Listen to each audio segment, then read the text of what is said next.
Welcome back to my channel. This is Sinister Grave and I have a few messages for you. First, check out my Instagram account. It's called Sinister Grave at Instagram. I use it for direct messaging, so if you have any questions that you want to ask me, feel free to contact me there. Second, I've been developing a second channel called SG Voices. This channel is for narrations and voiceovers other than scary stories, just in case you want to switch things up for a bit.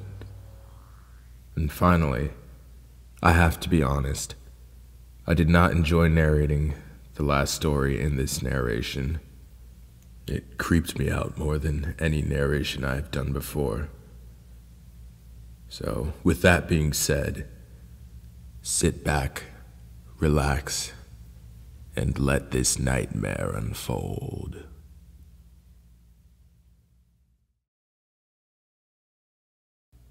A few weeks ago, some of my friends from school died suddenly. Some others went insane. The doctors try to pass it all off as a mental illness, but I know the truth. They were possessed by something. When I was in school, I used to hang around with a group of boys in my class. There were 5 of us all together: Danny, Mitch, Eric, Hugh, and myself. We never paid much attention to our schoolwork and spent our time ditching class and getting up to mischief. The teachers hardly noticed our absence, and our parents were never suspecting a thing. One day, Danny and Mitch told the rest of us about a creepy urban legend they heard regarding a house that was near our school. The father of the family had gone insane and hung himself. When his wife and kids discovered the body, they were so traumatized that they could not stay in the home again. They abandoned the house, and it had lain vacant ever since. We were so curious that we immediately decided to check it out. The next day, we all snuck out of school after lunch and went to the house. When we got there, we were surprised to find that it was just a normal-looking home. You would have never suspected that someone would have killed themselves in that home. Danny and Mitch went in first, and the rest of us followed closely behind. We went into the kitchen first and rummaged through the drawers and cupboards to see what was inside. There was nothing much of interest. We headed upstairs and explored the bedrooms, but most of the furniture had been removed. Just then, Eric noticed something in the hallway. There were 2 small windows at the very end. They were high up, almost touching the ceiling. It seemed strange because there was another room behind the windows, but no door to access it. Standing on each other's shoulders, we opened one of the windows, and all of us managed to climb through. There was a musty smell in the air. It stank of damp and dry rot. The moldy wallpaper was peeling off of the walls. It was empty, except for the desk in the corner, with a black box sitting on top of it. On the wall above hung a giant wooden cross. But the strangest thing was that desk. The box and the cross had been painted completely black. "I've got a bad feeling about this," said Danny, as he walked over to the desk and examined the box. Mitch was picking at the wallpaper. "This place gives me the creeps," he said with a grimace. Danny flicked the latch on the black box, opened the lid, and looked inside. I wonder what this is," he exclaimed. Just then, I happened to glance down at the floor. There was something carved into the wood. It was some sort of symbol that covered the entire floor. It was a 5-pointed star with a circle around it. I recognized that symbol. It was a pentagram. Mitch pulled a long, sticky sheet of wallpaper off the wall. As he did so, it crumpled to the ground, revealing what was behind it. Underneath the paper, the wall was covered with inverted black crosses. Danny lifted something shiny out of the box. It was a small golden chalice. "There's something in it," he croaked. "Some red liquid. I think it's blood." At that exact moment, the black cross above the desk burst into flames. Everybody froze. We all started to freak out. Danny turned as white as a ghost. He was holding the chalice in his trembling hands. His eyes rolled back in his head, and his tongue hung out from his mouth as if he was choking. Mitch started screaming in terror. He began climbing up the wall and crawled out of the window. I was right behind him, hoisting myself up and throwing myself through the narrow opening. I fell into the hallway on the other side, almost landing on top of Mitch. Hugh managed to clamber through the window as well, his eyes wide with fear. I could hear Danny's voice screeching on the other side of the wall. Eric appeared at the window. He was clutching onto the ledge with one hand, while his other arm flailed wildly. "My leg!" he cried. "He's got my leg!" I grabbed his arm and tried to pull him through. We could hear Danny in the room, moaning and howling like a dog. Eric was in a blind panic, struggling and screaming for help. "My leg!" he kept screeching. We all pulled as hard as we could. Eric came tumbling out through the window, and we all fell into a heap on the floor. He was shaking, crying, and whimpering. I looked down at his leg and was horrified to find that there was a huge chunk missing from his calf. The flesh had been torn away from the bone. "He bit me," Eric wailed pitifully. "Call the ambulance right now," I shouted. Hugh scrambled to his feet and ran to get help. Danny continued yelling and screaming in the other room. We were too scared to peer into the window and check on him. We all exchanged frightened looks. "I think he's possessed," said Mitch. We sat there on the dusty floor and waited, listening to the tortured screams of Danny. He was like a wild animal, charging around like a crazy beast. He was uncontrollable, screaming, crying, and bouncing around the room. Eventually, an ambulance arrived and the paramedics attended to Eric's wounds. The police came too, and they saw the crazed state of Danny. They called for backup. The ambulance took Eric to the hospital. Our names and addresses were taken down, and we were driven home by 2 officers. We never saw Danny again. There was a rumor at the school that his parents had to put him into a mental hospital. The police came and talked to our parents many times after that, but they never told us what they were discussing. Of course, we were all grounded for the rest of the year. In school, we were on our best behavior, not wanting to get into any more trouble. One day, I was called by the principal to go into the office. When I opened the door, I was shocked to see Mitch and Hugh sitting in front of the principal's desks. Their faces were ashen. As soon as I closed the door behind me, the principal began speaking. I'm sorry to tell you this, but Eric is dead. I couldn't believe it. Then I'd realize I hadn't seen Eric for days. I thought he was just absent from school. It turned out that he had collapsed and died of a heart attack. He was only 14 years old, and the doctors could not explain it. No one could. Mitch, Hugh, and myself left the school that day with a heavy feeling in our hearts. We were the last surviving members of our group. We didn't speak much to each other. There was nothing to say.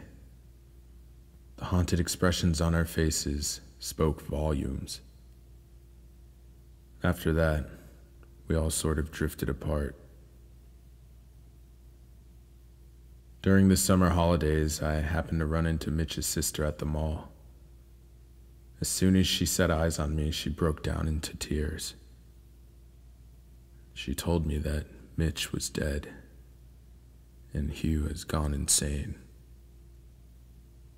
Mitch hung himself in his bedroom.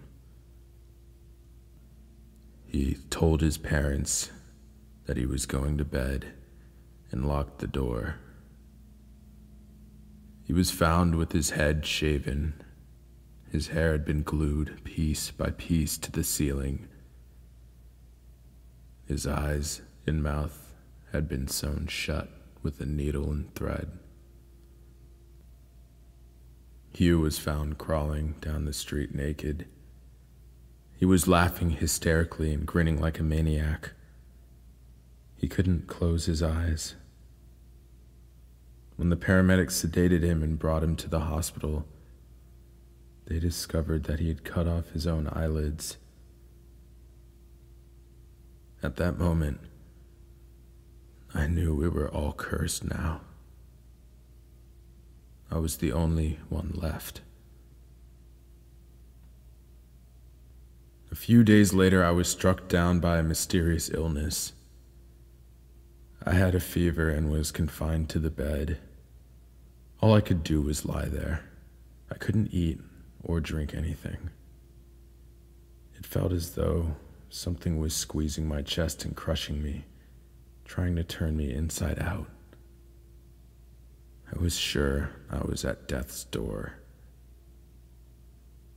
The whites of my eyes turned black. I was in so much pain that I couldn't care if I lived or died. I just wanted it to be over. And one night, Danny came to me in a dream. He had withered away to nothing. All that was left was skin and bones. His skin was charred and blackened, and his eyes were completely white. "You're the last one." "Yeah, I am. The only one who remembers what happened on that day." "I know." "You should come here. You belong with us." "Where are you?" "You know where we are. We are in hell."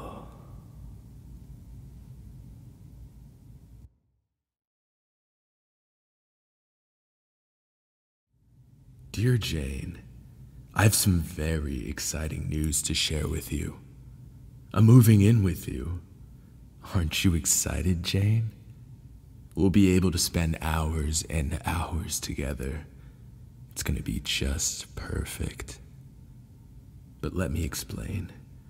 While you were at work, I dropped by your house.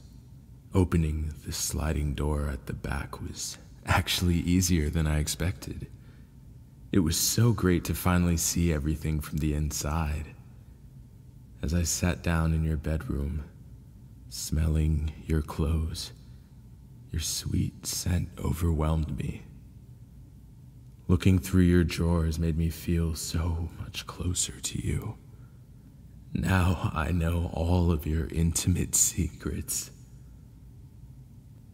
After a while, I noticed that there was a vent in the corner of your room.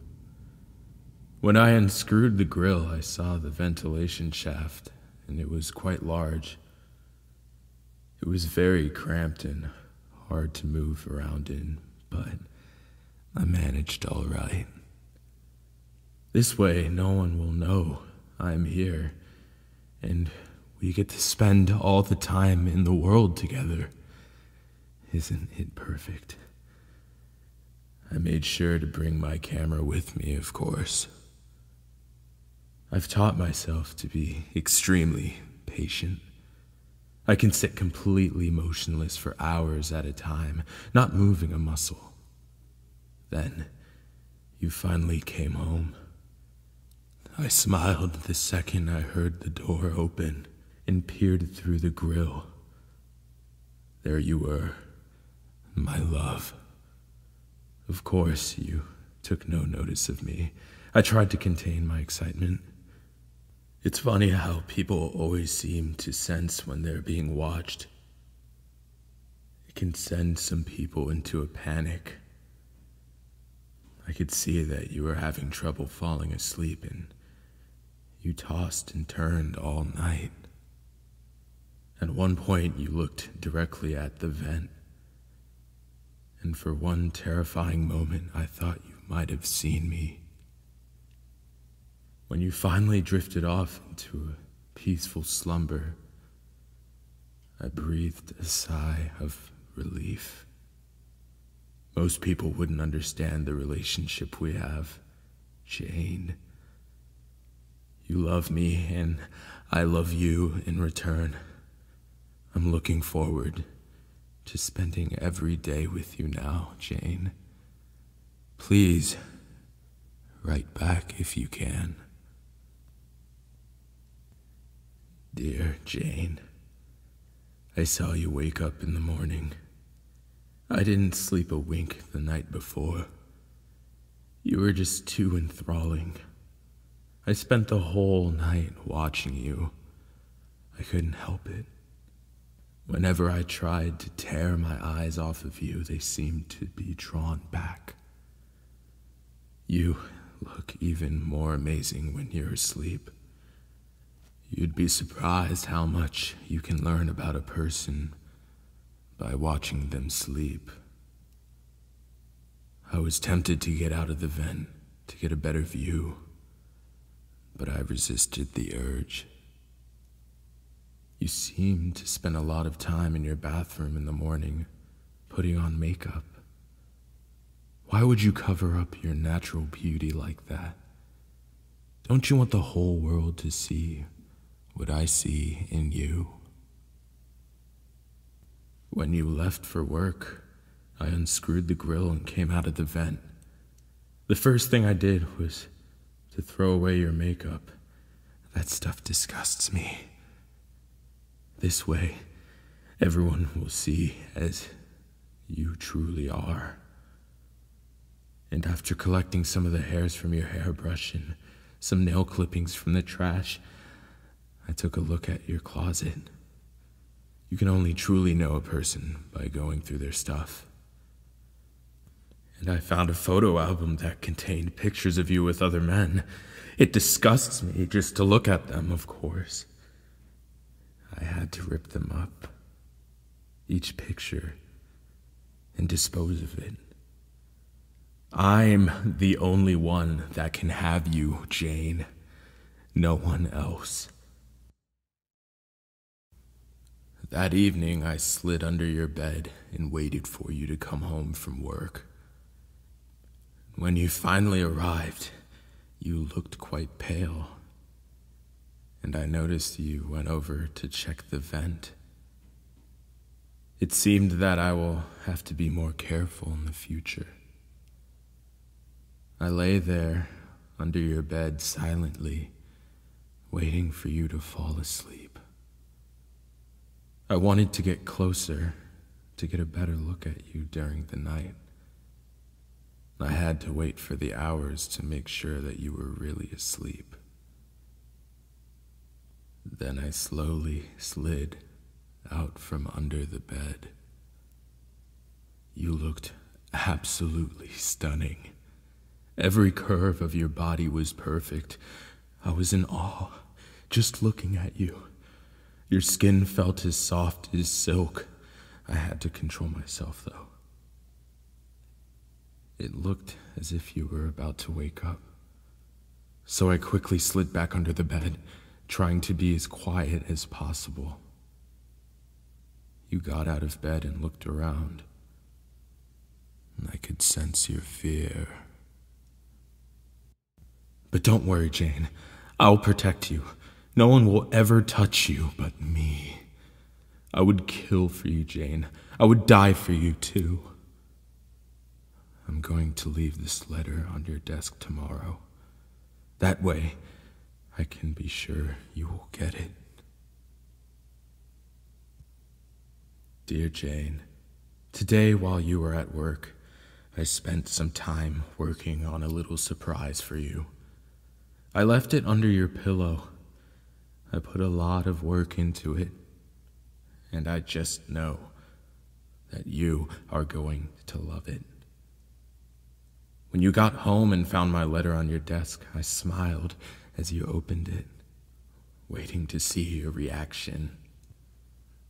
It was really quite interesting. You appeared to be shocked and horrified. Your hand even started to shake, and it seemed as though you were crying. Why would you be crying? Don't you love me, Jane? I saw you frantically running around the house, looking under the beds and checking the vent. I'm smarter than that, Jane. I knew you would look in those places, so I found an even better hiding space. No one will ever find me here. I can watch you forever and ever, and there's nothing you or anyone else can do about it. When you went to bed, you finally found your surprise. I saw you lifting your pillow and discovering the present I made for you underneath. It was a scrapbook filled with pictures I took of you. I watched you flipping rapidly through the pages. Did you like it, Jane? You seemed to be so shocked. Most people never see what they really look like when they're asleep. Don't you get it, Jane? You belong to me. No one else can have you. We are meant for each other. We are destined to be together forever. I watched you cry yourself to sleep. Good night, Jane. My love, and pleasant dreams. Dear Jane, why did you have to do it? Why did you have to go and ruin everything? When I woke up this morning, I saw you packing your bags. I realized what was going on. You were leaving me, Jane. How could you do this to me, Jane? How could you break up our happy home? You were the only thing I wanted in life. I had nothing else to live for. But when I first met you, I saw a shimmer of hope. You gave me a reason to wake up in the morning. And now you have gone and thrown it all away. How could you do this to me, Jane? However, you underestimated my love for you. I wasn't about to let you get away from me that easily, Jane. I crept up behind you with the chloroform. You had no idea what was coming. I held the handkerchief over your mouth until you stopped struggling and slipped into unconsciousness. Then I gently placed you on the floor and wrapped you up in a carpet. After that, I carried you out to your car and put you in the trunk. However, people don't understand our relationship. If someone had seen us, it would have ruined everything. Together we drove out into the woods. I abandoned your car by the side of the road and dragged you through the trees until we reached my bunker. And that is where you are now. It's where I've lived before I moved in with you. I built this bunker myself. It's completely underground and the entrance is hidden by thick undergrowth, so nobody should ever find it. I carried you down into the bunker and locked the doors behind us. After setting you down on the mattress, I laid down beside you and embraced you for the first time. It felt like a dream come true. And then I swallowed a poison pill. By the time you wake up and read this letter, I will be dead. You can scream all you want, but no one will hear you. The bunker is completely soundproof. There is no one around for miles, so you're not getting in any danger of being rescued. There are 3 doors behind this room, and the surface in each one is secured with a combination lock. Unless you know the correct combinations, there is no way of getting out. It should take you about a week or 10 days for you to die of dehydration and starvation. And then we can be together forever.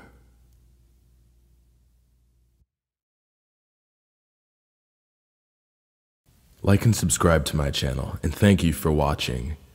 I also have an Instagram account, like I said before, SinisterGrave at Instagram.